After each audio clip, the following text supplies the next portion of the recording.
Hey there, like I promised, it's time for more Zelda glitches. We already looked at all the crazy stuff possible in Ocarina of Time, and now it's time for Majora's Mask. But real quick, I have a message for my dear subscribers, new and old. Skip to the time on screen if you just want to see the video. I want to take this moment to say thank you so much for watching. This channel of mine is about to reach an incredible 25,000 subscribers. That's amazing. And to celebrate, I'm making a proper Q&A video later this week where I'll be answering questions from you about me, my channel, or whatever. Leave those questions if you have any in the comments below. Now, on to the video. It's time for glitches in Majora's Mask. First off, as soon as you enter Clocktown for the first time, it's possible to escape. Usually, the guards will block your path, but the Deku Scrub can squeeze right past the East Clocktown guard. Just walk backwards and you should squeeze right through. While this is pretty neat, some weird stuff happens. The Termina field you enter is not normal at all. There's no music, just ambient noises. Further investigation reveals that there are no chests, no grotto entrances, or enemies. Termina field is just empty. 50,000 people used to live here. Now it's a ghost town. In the normal version of Termina field, try wearing the Kamaro's mask and dancing well close enough to him to hear his song. This messes up the music, as you can hear.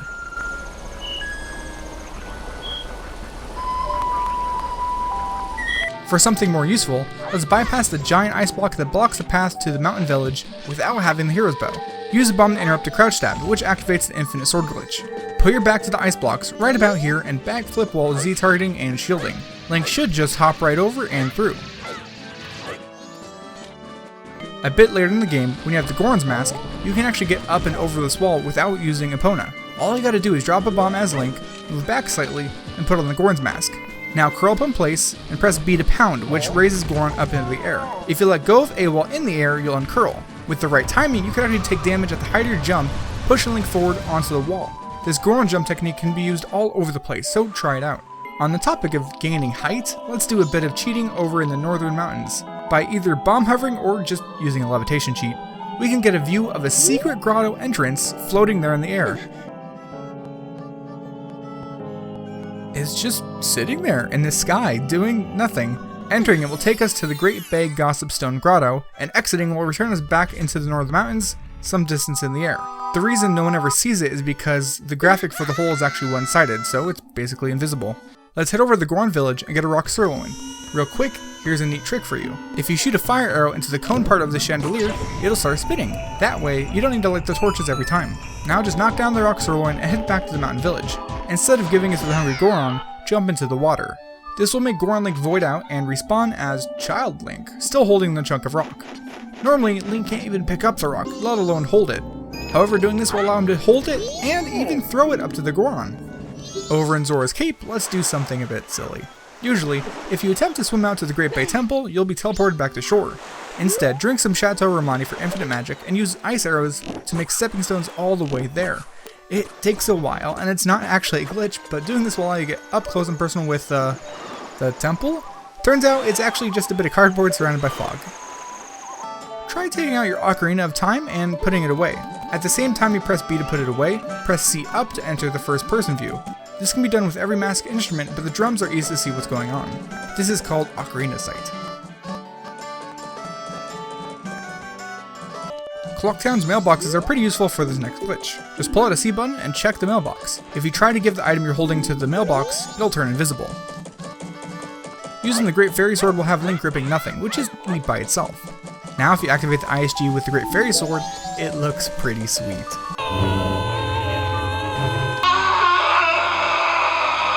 Jumping over to Epona Graveyard, let's clip into Dampe's house. Doing so will allow you to skip waiting until night of day 3 and going into the grave. So after you beat Captain Kita, line yourself right about here. The door to Dampe's house is just below you. You'll want to jump off while holding a bomb chew and drop it while holding backwards.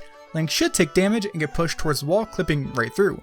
This takes a lot of practice, and I only barely got it to work, but if you can make it work, it's really handy. Now over at the Music Box house, here's something, again, super useless. After healing Pamela's father, hang out in the closet while waiting until the day changes. On the dawn of the next day, the closet doors will just shut, and Link will be stuck inside. Ooh, spooky. Now Link is stuck here forever, or until he just flies away. Now, Link, being the hero of time, has the magical ability to stop time itself, using a glitch. First, drop something like a fish and pick it back up so Link has a full bottle in his hands. Hold Z to target and press and hold shield. Immediately after pressing R to shield, press the button that you have the bottled item on.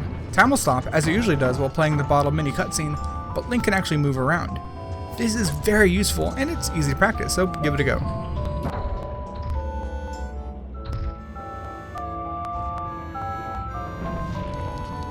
Now let's perform a glitch with Epona, but it's only possible on the American N64 version of the game or the Virtual Console versions. This requires 2 files to make it work. Reset both files to the start of day 1. On one of the files, in this case number 1, save the game using the owl statue wherever you want Epona to appear, so we'll save in Clocktown. On file 2, write Epona to the owl statue in Milk Road.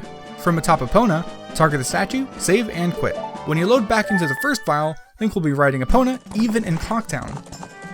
Link can ride Epona all over, even going between the different sections of Clocktown, and you can use this glitch to ride Epona wherever you want, anywhere there's an owl statue.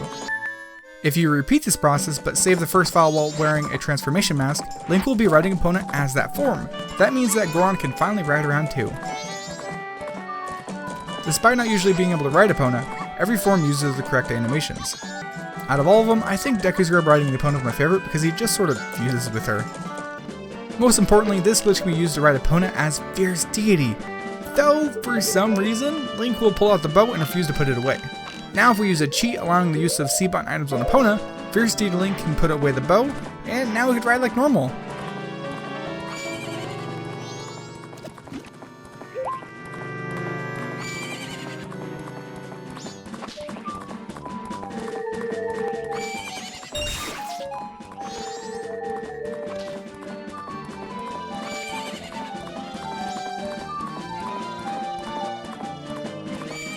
Now, cheats are cool and all, but it's not the same as doing things legitimately, you know, like with glitches. Let me show you how to put on the Fierce Deity mask outside of boss battles, and explore the game as a 10-foot demigod. Also, for the sake of brevity, from here on out I'll refer to Fierce Deity as FD. So you need to head over to the small pool of water in Termina Field. Transform into a Zora, and find a spot where you're right in between swimming and standing, where pressing B will make Link dive, but also not. You want to press B and use the Zora mask at the same time. Instead of transforming, the B button should be blanked out. Now you should be stuck in place, so swim towards dry land, which should disable the A button. Now what you gotta do is go into the menu and swap the Zora mask with the FD mask. Just go ahead and use the FD mask, and congratulations, the game is completely broken.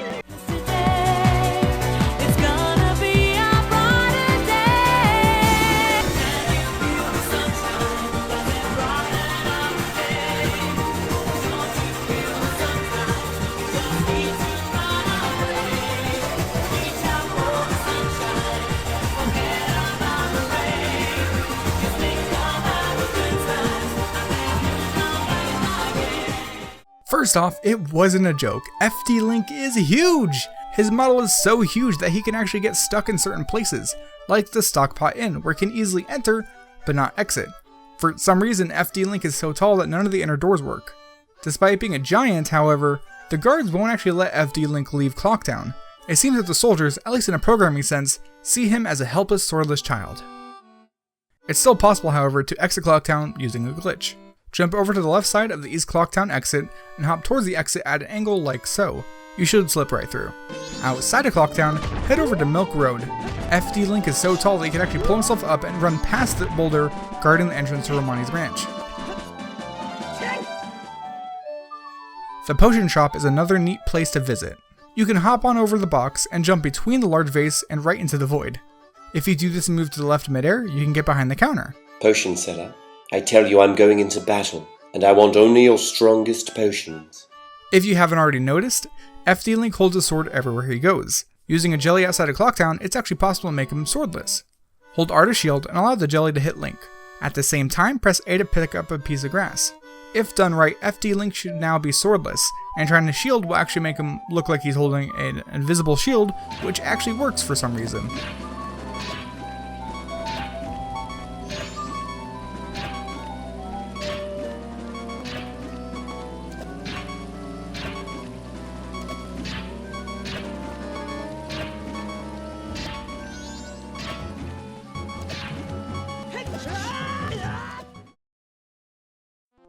Now, there are more Majora's Mask glitches, but this is where our 3 days comes to an end.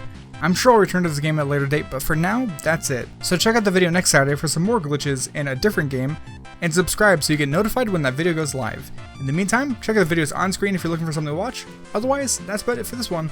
Thanks for watching, I'll see you next time.